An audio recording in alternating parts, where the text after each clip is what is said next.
You're watching the Batter Fans Network. The heroes are back. Beards talking balls, rapping pink and black.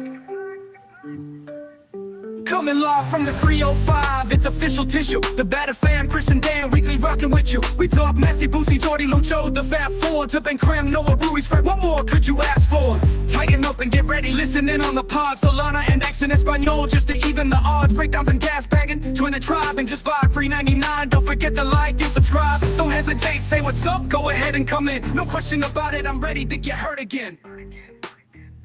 No question about it, I am ready to get hurt again. Solana, the Herons are back. Welcome everybody to episode number 388 of the Batter Herons podcast. I'm your host, Daniel Granada, and alongside me not as always, but this week it's been often. What's going on, Mr. Solana? How are you doing, sir? I'm doing great. My bet hit. For all of you that were on the preview show last night, and we had Sam Minton, right? We had him on last night, and I said I was going to bet Inter Miami and Messi anytime goal, and it hit. So I'm happy. The boys got a W. Easy bet, though. Nobody got hurt. No, hey, we're going to get into it. That second half, I was biting my fingernails a little bit. For sure. But that's 4 games in a row that he has a brace. So Messi's back in form in the MLS. He is now, I think it's 2 off of the lead for the Golden Boot. And he's played 3 less games than Sam Surridge, which is the leader. He now, I believe, is leading the league in goal contributions by himself. I think he passed Evander and Andres Dyer. So Messi, as far as Messi goes, things are looking great. As far as Inter Miami goes, that's another win. But if we want to get picky about it, in the second half, things did not look as good. But just in general thoughts, we are now 2 games into the return to the MLS. We've won both games. This was a better defense than the one we played against Montreal. So I was curious to see how we would look. We looked decent in the first half. What are your general thoughts on the game? Look, overall, I think you got to be proud of the boys. They went up there. They got 3 points. Nobody got hurt, which, historically that field is a field where a lot of people get hurt. So you got to be happy about the game, Danny. Obviously, the first half was exciting. It was the Inter Miami we like to see. They were connecting. They were dominating the game. And then I think 2-0 is just a really tricky score in soccer, right? 2-0 is a tricky score because the other team gets a goal and, it's basically they're back in the game. They have the momentum, but you're kind of just, not parking the bus, but maybe going on cruise control, hitting that 2-0 and just kind of, just managing the game. And I think that's what got Inter Miami in trouble in the second half is they just started managing the game instead of playing their normal game. And that's why we saw in New England do what they did, and they got back into the game. They really had a great second half. Shout out to Carles Hill. That was a golazo. And, he made He was eventually going to hit one because he had plenty of opportunities to take those. Absolutely. I mean, he was, there all day taking the shots. He had very nice passes into the box. Our defense didn't have the greatest night, but I'll tell you somebody who did have a good night is Federico Redondo, who's normally, not very well liked in the battered Herons world, but I thought he had a fantastic game, overall. And, I'm very proud of him tonight. And then for those asking, where's Chris? And happy birthday, Jose. It's his son's birthday today. So he's obviously spending time with his son and his family. So shout out to Jose. Happy birthday to you whenever you watch this. And actually, Jose, because Jose is a huge Campana fan. So I like to mess with him a lot. That Campana sucks. So there you go, Jose. He sucks. All right. That's enough of that. I see some people in the chat writing, well, at least Soccer Daddy wrote, Messi looks unhappy. I'm kind of tired of seeing that. I don't think Messi looks unhappy. Do you think Messi looks unhappy? No. He lives in Fort Lauderdale in a beautiful house. He's got a beautiful wife. He's got kids. He's winning games now. And on the pitch, he didn't look frustrated. He doesn't look any more frustrated right now on the pitch during a game than he did 10 years ago playing in Barcelona when they're struggling to beat Granada 2-1.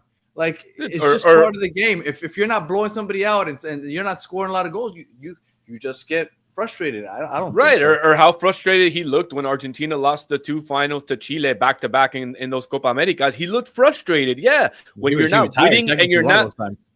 Well, let's not get into that, but because then people are going to say that we're a Messi hater, and we're not. You know, I'm just bringing it up that he gets frustrated. Players are allowed to get frustrated, you know, and they're human, and they're allowed to go through stretches where they're frustrated. And look, I think he looks happy.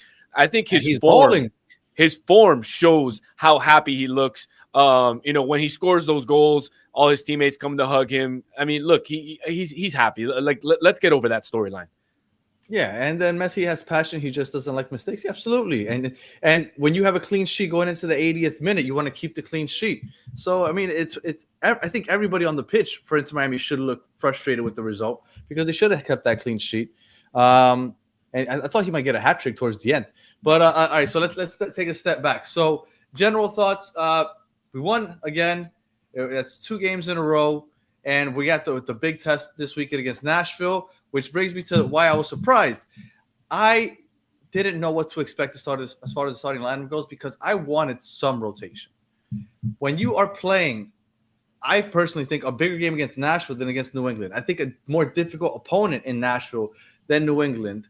You're playing in what's known as a stadium in which a lot of players get injured. Nobody got injured, right? And people don't get injured there literally every game. But it has a history of players getting injured there.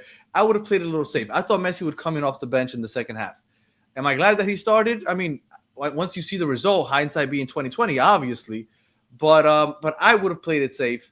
So when I first saw this, I thought they would have played it safe. They did it. They went for the win. I guess Segovia probably is playing it safe because he'll probably start on Saturday. What did you think of the starting 11? You know, we talked about it yesterday. I would have hoped that there would have been some rotation and maybe see some other players play. But look, I understand at the end of the day, they need the points right now. You know, or before the game, they were sitting in what was it, 6th place in the East, obviously 4 games in hand, but you need to win these games. And there's a tough stretch coming along.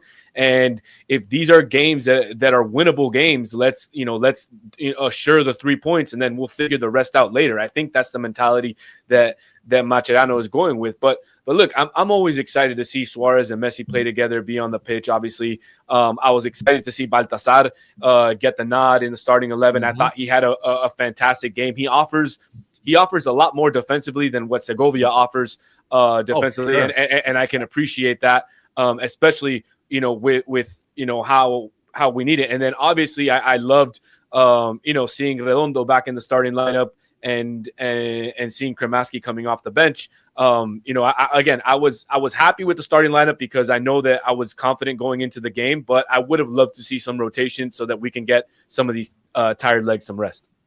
Absolutely, because a lot of people in the chat saying that they felt like in the second half maybe they look tired, and maybe that is part of it, but we can't be tired against Nashville because Nashville is one of the top teams in the league right now. And what you were saying about DePaul, Diego Gomez, I'm sorry, you were saying Segovia.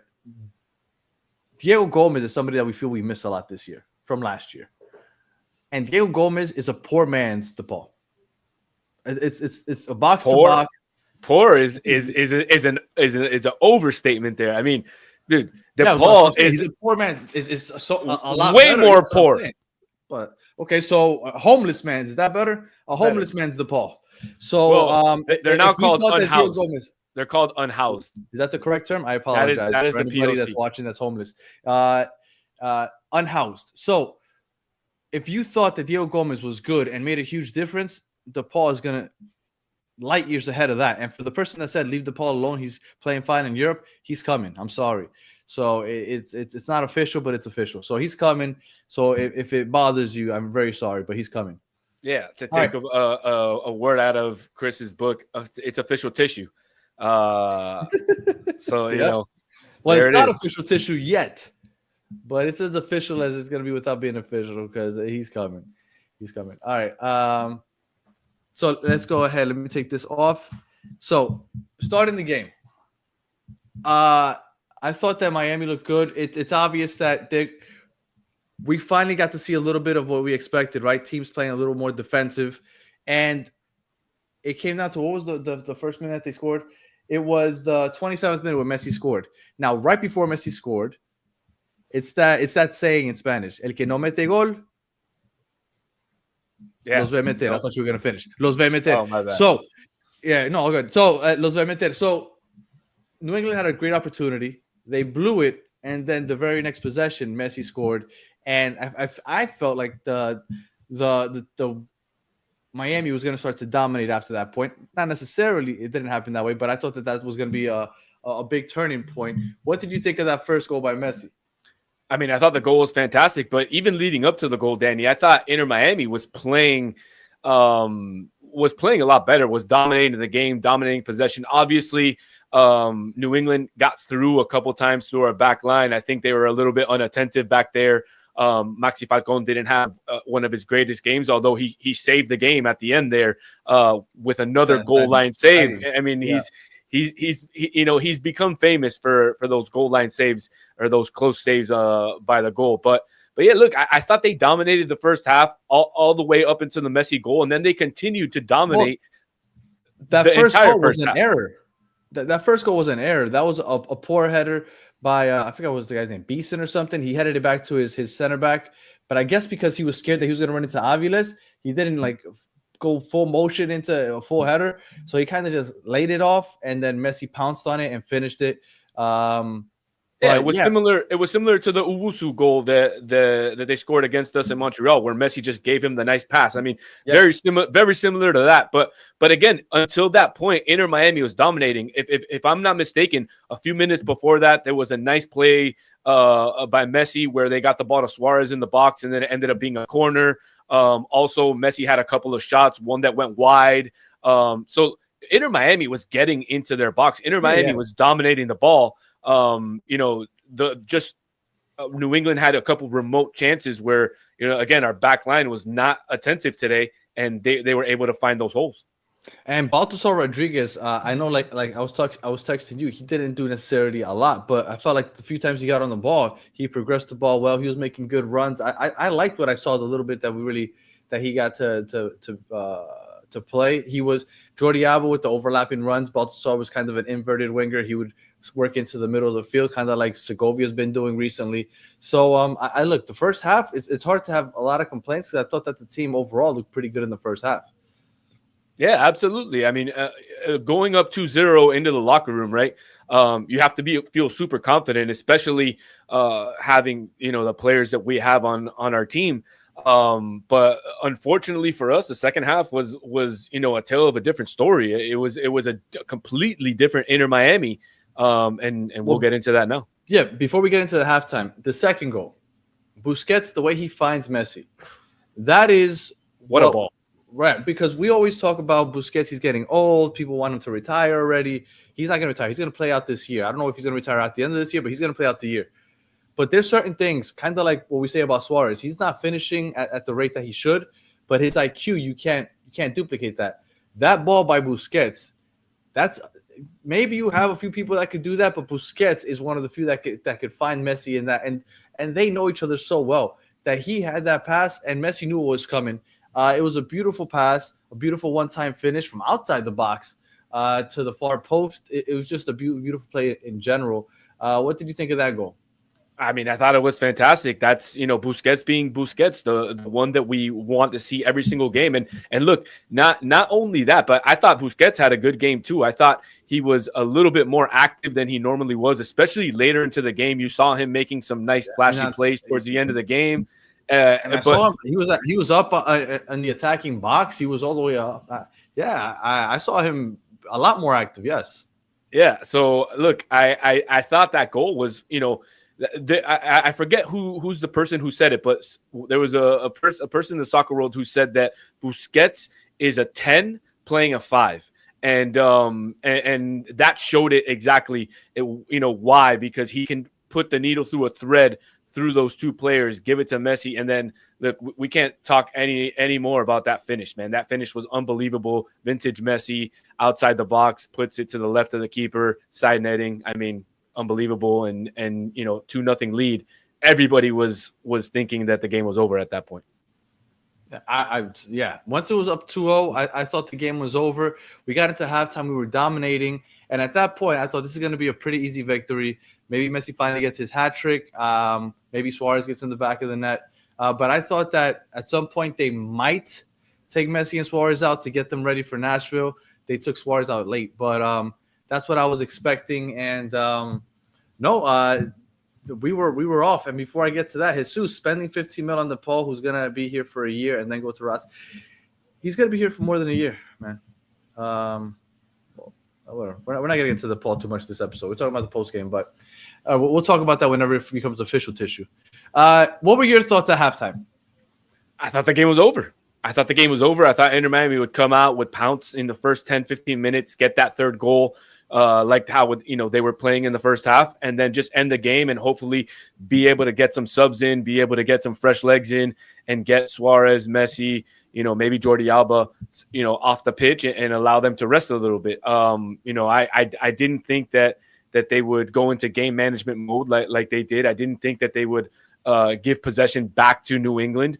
Like they ended up doing, and that ended up, becoming the kryptonite in the second half for Inter Miami, because the defense did not have a good night. Wigan defensively was absolutely terrible. Toto Aviles was okay, not great. Maxi Falcon, and other than that save that he had, he was not very good tonight. And then Jordi Alba doesn't really offer anything defensively, right? He's mostly offensive, and I thought he had an okay game, right? So that's talking about the defense. But look, the second half, let me finish up the first half. First half, yeah. We had 8 shots, they had 5. We had 2 shots on target, they had 2 shots on target. So although we looked better, we had 2 shots on target, which were the 2 goals that we scored. Mm-hmm. Now we keep talking about, or at least I keep bringing up, I don't know if this Miami team has figured out how to beat a team that is going to defend them with a low block, play compact, and we beat them today 2-1. We only had 2 shots on goal. One was off of a really bad giveaway, and the other one was just a beautiful goal by Busquets and Messi. So, do I think we've improved? Obviously. Do I feel comfortable that we finally gotten past those weird woes that we had trying to break down the defenses and having a hard time scoring? Not necessarily. It kind of feels like Messi has to carry us to goals still. But we'll get into that afterwards. Go ahead. You were going to start talking about the second half. No, I was just going to say that the second half was just a completely different story, right? It was not what us, as Inter Miami followers would expect. From the team. It was a complete letdown. I don't know if it was because they were tired. I would prefer to say that they went into game management mode, because they know that they have a tough stretch coming up and they know that they're going to play some big minutes. And so they kind of just went into, all right, let's just let them play into our hands and we'll try to play counter. And when we get the ball, we'll possess in the back. But it just didn't go our way. And in the second half, they had 11 shots to our 5 shots. They possessed the ball still 44% of the time. And it seemed like Ustari had to do a lot of work. Let's be real. Ustari was the man of the match. I know I'm getting ahead of myself, but outside of Messi scoring those 2 goals, Ustari's the one that saved us. There was one point blank shot by Campana, and let's be real, we expect Campana not to make those, so I guess it's not that big a deal. But Ustari stopped it, and I think if Campana is somebody else, we maybe lose this game because Campana had his opportunities, he could just never convert. I laugh because that was actually something that somebody said in a group chat that I'm in. That's exactly why we got rid of Campana. He can't finish, and that's exactly why we got rid of him. I mean, he showed it to us in the game. So shout out to Jose, my bad buddy. Yeah. Oh, yeah, Jose. Hey, shout out to Stancy. Love the Jack McKeon T-shirt. Yes. Shout out to Brighton. Hey, but by the way, Marlins fans come back. Yeah. By the way, everybody who's trashing on Luis Suarez in the chat, like just complete trashing, need to watch. He did have another opportunity that he blew though. Like he's had to stop. No. I understand, but he didn't have that many opportunities. It's not like he had 10 opportunities and he blew all 10. He had 2 or 3 shots, and right. and look, 2 of them one hit off of a player, went onto a corner. The other one also hit off of a player, went into a corner. But I mean, what do you expect for every time this guy touches the ball to score? I mean, it just wasn't his game. Like, did he play fantastic? Absolutely not. But go check out the stats. Go check out, what he did. He's rated as one of Inter Miami's top players. So clearly, I think folks are watching a different game. Yeah, no, look, we've said it on here a bunch of times that Luis Suarez brings a lot more than just scoring, but he does need to score the goals. Like, if I feel like there's been so many times that I'm assuming it has to be age, right? Your body just doesn't respond the way it should, that his feet almost get tangled under him as he's trying to position himself to take a shot. And it sucks. And I'm sure that, and like Mick said, playing on turf sucks. And I'm sure the turf doesn't help either. But yes, Suarez is better than Campana. I'll give you that. Dude, Suarez is a top 5 forward in this league. And I will argue or debate anybody who will try to say that's not a fact. But he is a top 5 forward in this league. Dude, he leads Inter Miami in assists. Get out of here. He got 8 assists in all competitions, more than anybody else. He led Inter Miami in assists last season too. He had more than Alba? No. Yeah, he did. Alba had 14 last year. I'll look it up. All right.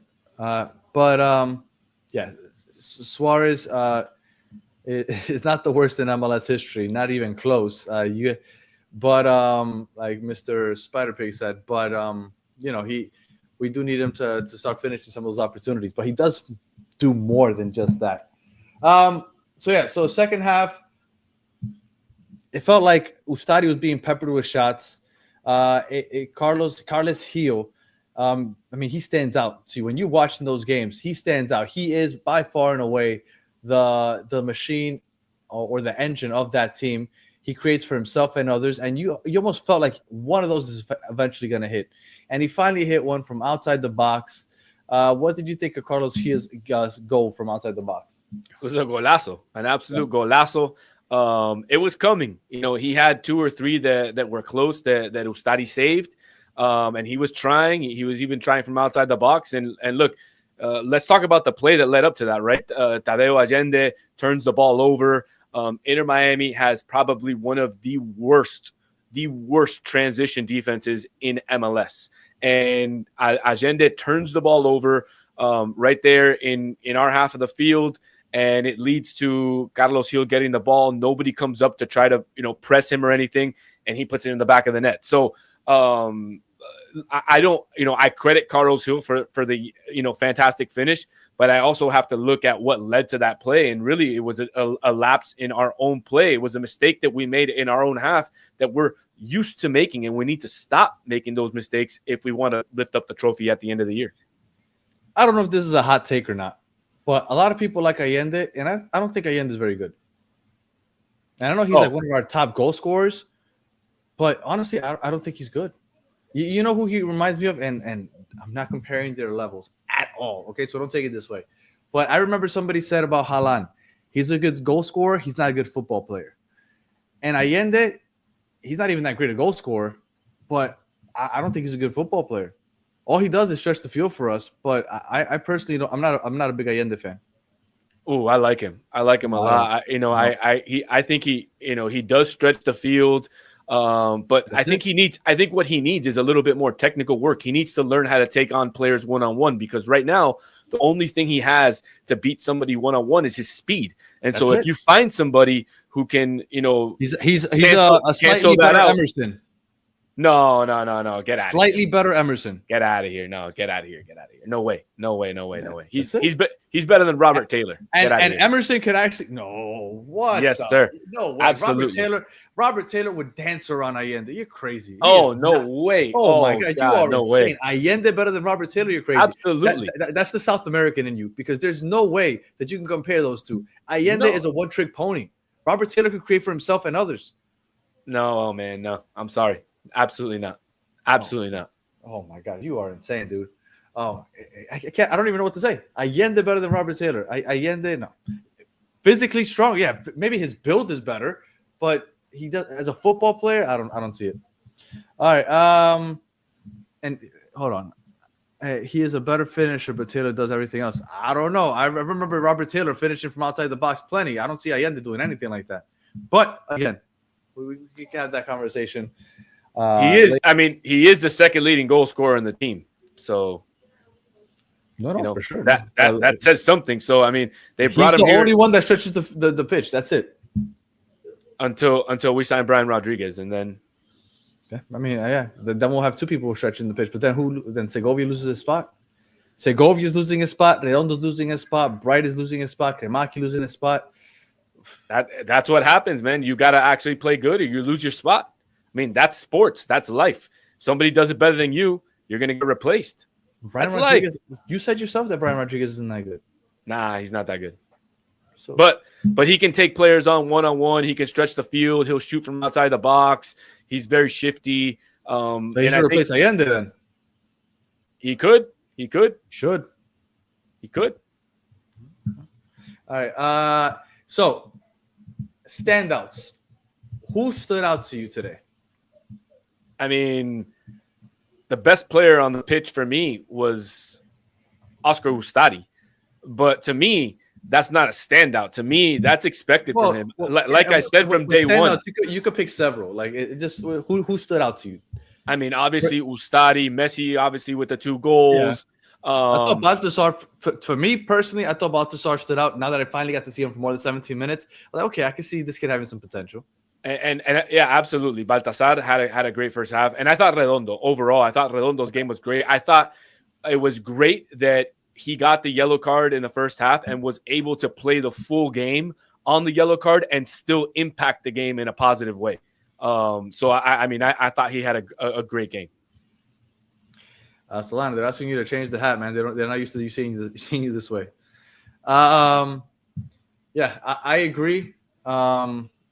The Redondo, I thought had a decent game, like you said. Messi, obviously, yeah. Defensively, it's hard to pick any standouts because I thought that Chelo had a very poor game. I guess that's all we have to say about standouts. So let's go to everybody's favorite, the Que Pena. Oof, you're going to love mine. Would get your Que Pena award?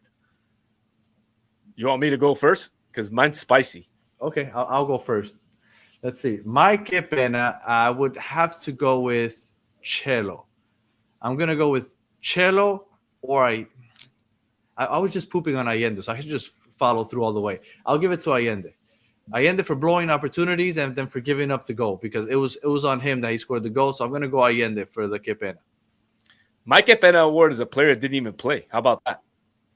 My Que Pena award goes to Fafa Picol because he was on the sidelines ready to come in. And when Carles Gil scores the goal, he put in David Martinez instead. Javier Mascherano puts him back on the bench and ends up subbing David Martinez in there. So my Que Pena award goes to Fafa Picol because, like, it's una pena that he was going to go in, right? And then you have to go back to the bench. Una pena. Yeah, that sucks. What did you think about the substitutions? Kremaki came in for Allende, no? No, Segovia came in for Baltasar. Kremaki came in for Allende, yes. And then David Martinez came in for Suarez. Look, first of all, I thought Mascherano needs to understand that you can make 5 substitutions, but you only have 3 windows. He used all those 3 windows, and he left 2 subs on the bench, especially when you have a big stretch of games coming along. You need to use those substitutions. So I think he screwed up big time on those.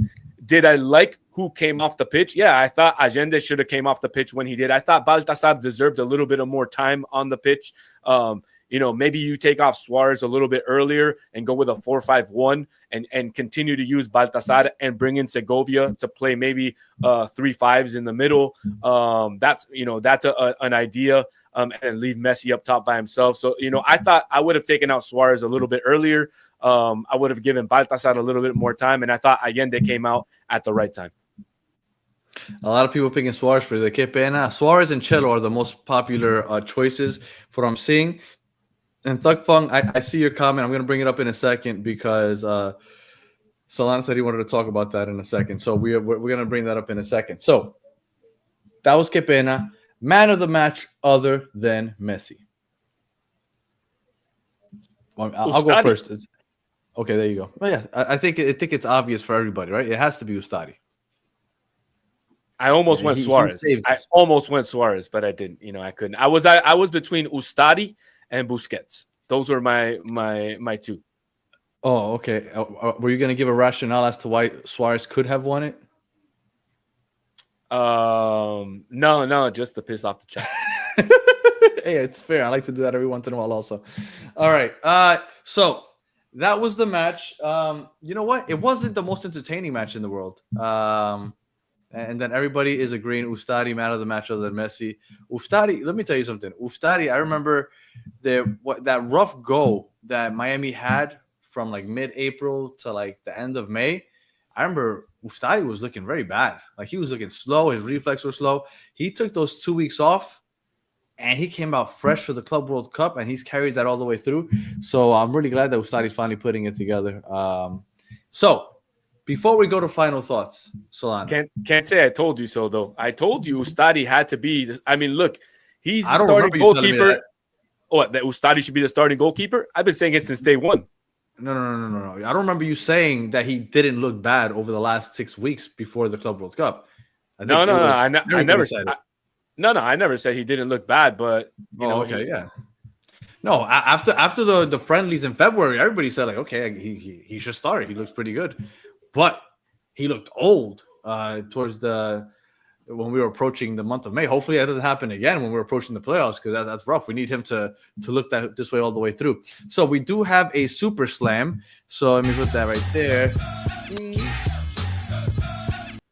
So shout out to Tuck Fung. He says Miami on par with Madrid. So I left this for last because this is something that Solana wanted to talk about. So here we go. Actually, can I start before you start, Solano? Yeah, man. Yeah. I am kind of happy that this happened. Not fully, right? But I'm kind of happy. First of all, people were like, oh, Danny, Madrid lost. I don't give a crap. Inter Miami won today. I'm happy. But I do follow Madrid accounts, right? Because when I do watch European soccer, that I do support them. I don't consider myself a diehard fan, so I'm sorry to break anybody's heart. But because I follow the accounts, I did see a lot of Madrid fans talking a lot of crap about Inter Miami and Messi, which really annoyed me because it's like low-hanging fruit. You knew that Inter Miami was going to lose that game. You knew that they're the far inferior team. So to watch Real Madrid get humbled 4-0 today, it was kind of nice. It was kind of nice because all those dumbasses that were talking crap about Messi and Inter Miami had to shut the hell up today because their team was full. They should be able to compete against PSG, and they got their ass kicked. So I just wanted to put that out there that I was really happy today because I thought it was really nice that a lot of those people that are Messi haters and talking crap for no reason, they got humbled today. So that was really awesome to see. So that was me. Now, Solana, go ahead because I know you wanted to say something. First of all, let me start off by saying I love to see Real Madrid get railed, by anybody. So let's just start off by that. But guys, we got to stop the madness. Comparing Inter Miami's 4-0 loss to PSG with Real Madrid's 4-0 loss is so off base. Like I can't even begin to explain it. So the score lines were identical, right? But the context, it couldn't be any more different. Inter Miami looked like they didn't even belong on that same field when they played PSG. It could have easily been 7. Nah, hold on. It could have been 7, 8. It could have been 10 goals. But they took their foot off the pedal, Danny. They took their foot off the pedal. And we saw that. We saw that. So you got to be fair with that. So it wasn't a real match. It was more like a training session for PSG for what was ready to be coming. Now, hold on, because I got more. Real Madrid, they got dominated too. All right? I'm not doubting that. They got shellacked. But what this shows is just how far PSG is ahead of everybody else right now. When you dismantle, and I don't like, I'm not a Real Madrid fan, but they are one of the greatest clubs in the history of football. They have the trophies in their trophy room to show for it. But back it up. Absolutely. But when you do that, and that's not a fluke. That's just pure dominance. So look, Inter Miami should never be compared to Real Madrid. It's not a compliment. It's not a flex. It just means that PSG is operating on a completely different level than everybody else right now. So we got to give credit where it's due. PSG, for me, is the best team in the world right now. And anyone watching the Club World Cup has to know it. Inter's loss wasn't the same as Madrid's. To me, it could have been a lot worse. In the last, 6 or 7 games that PSG's has played, they beat Inter Milan 5-0. They beat Atletico Madrid 4-0. They beat Bayern Munich 2-0, and they had 9 players at one point. They beat Real Madrid 4-0. Like, this team is just mollywhopping everyone. If they end up beating Chelsea, which, I mean, if I'm a betting person, I would assume that they are, I'd say that Miami bowed out to the best team in the world at the moment. So, I mean, you can hold your head up high. Now, if you would have gone ahead and you would have lost to Botafogo, I would have felt a lot worse about that. And then I did see, shout out to, oh my God, I just blanked, Scotty Tuhati, to Scotty from Drive Pink, that said that he believes that Miami would have beat Botafogo. I think that people are underestimating those Brazilian teams, because those Brazilian teams are really good. I understand that I think that we could have had a chance. I think we would have done a lot better than we did against PSG. But to say that if we would have ended up on the other side of the bracket, we would have beat Botafogo, we would have made it to the semifinals, the finals, and I don't know. I think that that's being way too optimistic, because I do think that Inter Miami, although they had a great showing, their depth was showing at some point. They did beat Porto against Palmeiras. You saw that the depth was showing. And at the further the tournament went, the more that would show. So, yeah, maybe they beat Botafogo, but to say like, oh yeah, they would have made it to the semifinal, I think that's a bit much, I would say. I mean, absolutely. You took the words and you took the rant out of my mouth. I was biting my tongue, biting my lip, listening to you say that. And I love Scotty, bro. I love you, Scotty. But dude, what tournament were you watching, buddy? What tournament were you watching? He told me that Botafogo was outplayed in every game, even by Seattle. Dude, Botafogo beat PSG. PSG outplayed them that game. They beat Paris Saint-Germain. That's fine that they got outplayed, but they beat the best team in the world. Yeah, they beat the best team in the world, and it wasn't like they parked the bus. They parked the bus towards the end of the game, but they went out and they attacked them and they tried, to go toe to toe with them. So, like, dude. Yeah, I think, like you say, they would have put up a good fight, and they would have probably made it interesting. But they could have won, maybe. But to say that it's like a foregone conclusion, I think it's a little wild. And Juan saying, Danny, you being a Real Madrid fan, Yankee fan, you just love being hated. I do. Why do we talk history versus current results when we're talking about football? I don't remember saying anything about the history. I didn't say anything about the history. If anything, I was saying that I was happy that they lost. So, and I didn't bring up the history at all. So, yeah. And, yeah. Anything else, Solana? And shout out to the Siege that put up the meme here. It's officially better than all those teams. I think it's funny. I think it's funny when people do that. They're just having a good time. I don't think it's that big a deal. Come on, man. Come on. Really? Is that where we're at? Is that where we're at? It's Twitter. It's sports Twitter. Everybody does that. Dude, okay, Inter Miami had a great tournament, right? They exceeded all expectations. They played with pride, and they gave us a lot of memorable moments. But we got to keep our egos in check, all right? Or, sorry, not That's not an ego thing. You gotta, yeah, dude, absolutely. It's a humor. No, man, no. Football is life. Football is not funny. And football is not fun? No, it's not funny. Oh, what are you talking about? That this show has to go to hell because we're not very serious on this show. Like, it's no. Fun. This show's great. Absolutely. No, I'm not talking about that. But like, to me, that's just to me, you're disrespecting a lot of clubs that are 100% I don't better think than you. Anybody looks at that and takes it seriously, man. Well, I took it seriously, and I don't know, man. Just one win over Porto doesn't suddenly place you above these historic clubs and these competitive. Vegas agrees with you. Sides, so. Vegas says you should be on all the time. I don't know. It's a joke, man. And I wish I could go back and check the history. I'm sure that you've liked something like this. Some silly little thing where they compare one team to the other just because they did that stupid math thing. Like this team beat this team, but this team beat this team, and we beat this team. So by that math, we're better than this team. Like people do it all the time. It's just fun. Yeah, man. we're better than Inter Milan because we only lost to PSG by 4 instead of 5, right? Yeah. Mm-hmm. Exactly. It's funny.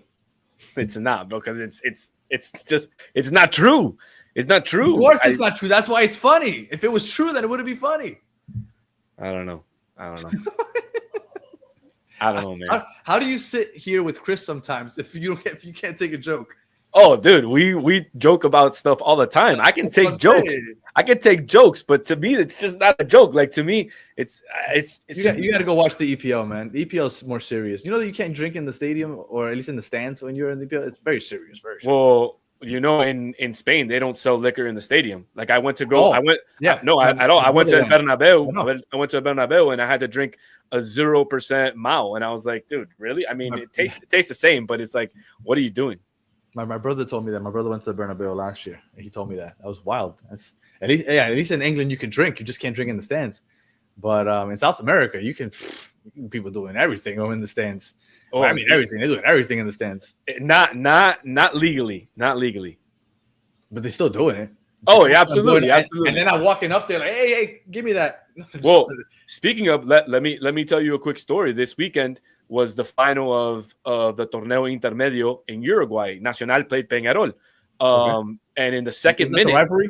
Yeah, big rivalry. In the second minute, a Nacional fan from their side of the stadium shot a flare.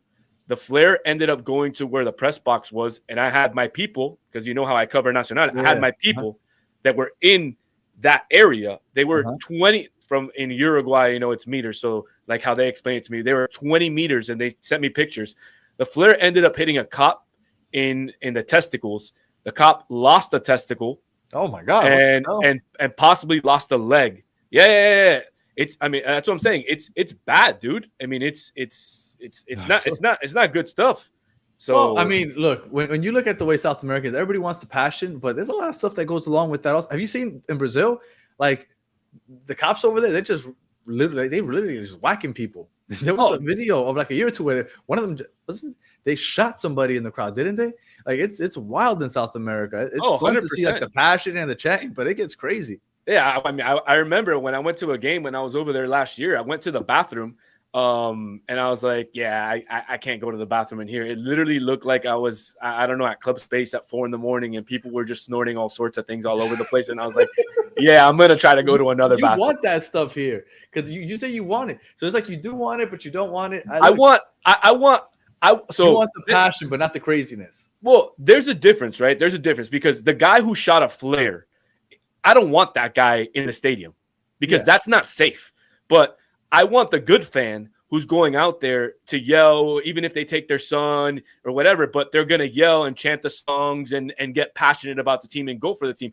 But and I'm okay with if you're going to have like the smokes and stuff like that. Yeah. But if you're going to be shooting a flare at somebody, like, come on, man, let's be responsible. Let's be responsible. But let's also be real. Like that would never happen. The most, no, it's never happening here. But like the most passionate barra members are usually like those young kids. They ain't got nothing to lose, right? Those like 18, like 30. No. It's the other way around. So the ones that are the most passionate are the older, crazy ones that do crazy stuff. It's those young kids, they ain't got nothing to lose. No, but the barras are run by these older dudes. It's almost like a mafia. It's like a mafia. Well, yeah. No. The crazy ones, I guess I misunderstood your question. Yeah. The crazy ones are the young ones that they just get paid to do these crazy things. Right. Yeah. You ever seen that movie? Oh my God, what's the movie? The English movie with it's about a supporters group in England. And no, I haven't seen it. But if somebody in the chat knows, there it is. Oh no, Glorious Soccer Riot Days. Oh, I remember we were talking about that. Did you know, speaking of, did you know how they got rid of the hooligans in England? No, how? Oh, Green Street Hooligans. Well, there you go. Not you said hooligans. Green Street Hooligans is the name of the movie. I got to watch it. It's a really good movie. I haven't seen it, but I got to watch it. So you know how they got rid of the hooligans in England?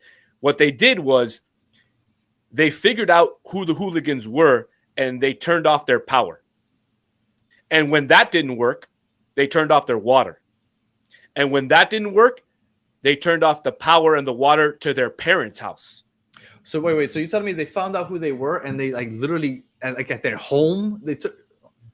Yeah, and when they turned it off at their parents' house, that's when it worked, because the parents were like, "Hey, what the hell are you doing? Like, I want my power to be back on. You can't go out there and continue to be a hooligan or whatever." So that's how they got rid of the hooligans in England.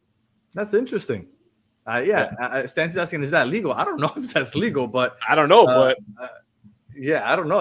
That's kind of crazy. And then Soccer Daddy, it's Green Street Hooligans. It's with Charlie Hunnam, the guy from Sons of Anarchy, and it's also with that kid from Lord of the Rings. I forgot that kid's name. But Frodo? It's a really good movie. Frodo? I don't know. I've never seen Lord of the Rings. I've never seen Lord of the Rings either, but I know he's in those movies. But very, very good movie. It's about this kid, the kid from Lord of the Rings. He like just moves, I want to say, to England, and he like one of the family members is part of a supporters group, and he like starts hanging out with him, and he's like, "Yo, this is crazy." And then they get into a bunch of crazy things with the supporters groups. They like they hate Chelsea, so they're like always beefing with the Chelseas. So it's really, really good. Elijah Wood, yes, thank you, Phil. Elijah Wood. So yes, Green Street. If you have nothing to watch and you just want to watch a soccer-based movie, very, very good movie. Green Street Hooligans. I don't know how we ended up here talking about movies, but that's how you know it's a good show. Yeah, never seen Lord of the Rings. No, Shadow Wolf, never seen. Me either. What's the best soccer movie you've ever watched? Because I think Green Street Hooligans might be mine, but then again, that's because there's not a lot of soccer options. There's not a lot of soccer movies out. No, there isn't a lot of soccer. I mean, you got Bend It Like Beckham. You have Goal. Goal's a pretty good. Goal's a pretty good movie. But it was terrible. I thought. Yeah, it was brutal. It was brutal. But Goal was a good movie. But I like some of the shows that they have. Like, for example, El Presidente. I think I've told you about this. El Presidente. I think it's on Prime. So it's basically about how Chile won the Copa America and how it was all like washed with money and it was fixed and all that. It's really interesting. Basically, it shows you how Conmebol is a huge mafia and you know, it's who like the leaders are and stuff like that. No, it's not. No, it's a show. It's a show. It's an actual show. Well, if it's like that, there was oh my god, what was that? I just watched it like a couple months ago. The other one that's fantastic is the Carlos Tevez one. For those of you that haven't watched it, Apache is fantastic. Apache is unbelievable. It's not a documentary. It's a series based on Carlos Tevez's life. Definitely go out and watch it. My God, I don't know what it's called in I forgot the name in Spanish. I'm looking it up, and in English it says the final score, but it's not what it was. It was something else, but it was a Spanish show for those of you that speak Spanish, and it was based on the Colombian national team in the late 80s and 90s, and it's really, really good. Oh man, I gotta remember. But again, if you go on Netflix, it's really good. In English, it's called The Final Score. I forgot. I watched it in Spanish, and it breaks down one of the players that was in one of the cartels while he was playing, and it's just really good. So interesting. Yeah. All right. And Alex and Me. I watched that with my daughter. So Alex Morgan is in the movie. Surprisingly good movie. It was entertaining. So I'll check it out with my son. All right. I think that we've hit the end. Again, not the most entertaining game, in my opinion. I think Messi's made it entertaining just by scoring those 32 goals. And Messi carries us to another victory. And we got a game. We got a game in a couple of days. And we'll have a preview tomorrow night at 9 o'clock. So, any final words as Kira just shows up? What's going on? And then, Kara, Battered MLS fans. Battered MLS fans will be back tomorrow with Chris. I won't be part of Battered MLS fans tomorrow because tomorrow's my mom's birthday. Early July is crazy with birthdays. But Chris is going to be holding down the Battered MLS fans with some other MLS guests from around the league. So make sure you watch for that. Oh, have you watched and seeing what's going on with Charlotte. Yeah. Like the fan bases are like beefing with each other because like they're criticizing like some of them like throwing things. Now that you were talking about flares, they're like throwing things at the field and they're like hurting other fans. It's interesting. It is, man. It is. Look, I was actually gonna say before we sign off, thank God I'm not a Revolution fan, because to sit out there for 90 minutes and chant Revolution, I mean, that's the most boring thing in the world. Like, thank God. Why do you hate America? I don't. I love this country, baby. All right. So again, I guess that was your final thoughts. My final thoughts: winning again. We are, we have 3 games in hand now, but we are still well on our way to possibly another supporter shield if we can keep things going. I think the team is heading in the right direction. The poll, we'll see when that gets announced. That should be interesting. And I don't know. Did I ask a question that was weird? I don't remember. But anyway, so if you're listening on audio, appreciate you listening all the way to the end. Please leave us 5 stars, comment, review, other good stuff. If you're watching on YouTube, thank you for watching all the way to the end. Please like, subscribe, share, tell your friends. And for those of you in the chat, as always, you guys are the best part of the show. We don't just say it, we really mean it. So we appreciate you guys hanging out with us for the last 51 minutes. And we will be back. I've been waiting to see if they pop up with the name of the show, but it still hasn't showed up. So unfortunately, this is how the show starts. Very, very good show. So make sure that you check that out on Netflix if you're bored. Green Street Hooligans or Goles en Contra is the name of the show. Perfect. So there you go. Goles en contra. So 2 really good soccer shows if anybody is bored after here. But the best show to watch is Battered Hair On. So make sure that you keep watching us tomorrow night at 9 o'clock. So with all that said, another dub. We're happy. And we'll see you guys tomorrow night. So until the next one, have a good one.